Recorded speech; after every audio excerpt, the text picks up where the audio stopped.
Hello மக்களே, apple பற்றின GK questions பார்க்கலாமா? ஃபஸ்ட்டு, ஆப்பிள் பழத்தோட தமிழ் பெயர் என்ன? ஆப்பழம், அரத்திப்பழம், இல்லைன்னா குமழிப்பழம்.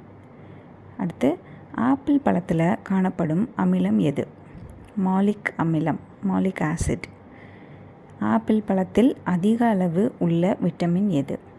விட்டமின் சி தான் ஆப்பிளில் அதிகமாக இருக்குது. தினமும் ஒரு ஆப்பிள் சாப்பிட்றதுனால எந்த நோய் வராமல் தடுக்கலாம்? இதய நோயும் இரத்த சோகையும் வராமல் தடுக்கலாம். அடுத்து, ஆப்பிள் பழத்தை வெட்டின உடனே சில நிமிடங்கள்லே நிறம் மாறுவதற்கு காரணம் என்ன? ஆப்பிளில் இருக்கிற இரும்பு சத்து காற்றில் உள்ள ஆக்சிஜனோட வினை புரிகிறதுனால பழுப்பு நிறமாக மாறிடுது, அதாவது ஆக்சிடேஷன். அடுத்து, ஆப்பிள் ஃப்ரூட்ஸ் மட்டும் இல்லை, ஆப்பிள் நிறுவனமும் இருக்குது. அதை பற்றின ஜிகே கொஷின்ஸும் பார்த்துடலாம். ஆப்பிள் நிறுவனத்தை நிறுவியவர் யார்? ஸ்டீவ் ஜாப்ஸ், ஸ்டீவ் ஓஸ்னியாக் மற்றும் ரொனால்ட் வாய்ன்.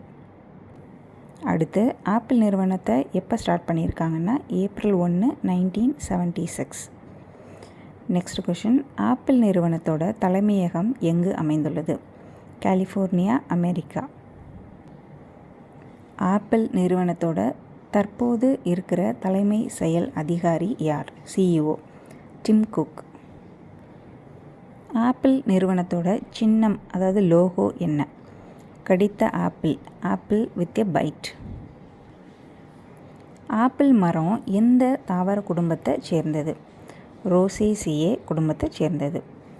சிவப்பு ஆப்பிள் பழத்தின் தோலுக்கு சிவப்பு நிறத்தை தருவது எது? ஆந்தோசயனின் அப்படிங்கிற ஒரு நிறமி தான் சிவப்பு நிறத்தை ஆப்பிளுக்கு தருது. ஓகே மக்களே, இன்றைக்கி ஆப்பிள் நிறுவனத்தை பற்றின ஜிகே கொஷின்ஸ் பார்த்தோம். நாளைக்கு வேறொரு வீடியோவில் பார்க்கலாம். எல்லோரும் சந்தோஷமாக இருப்போம், நல்லாவே இருப்போம். பாய்.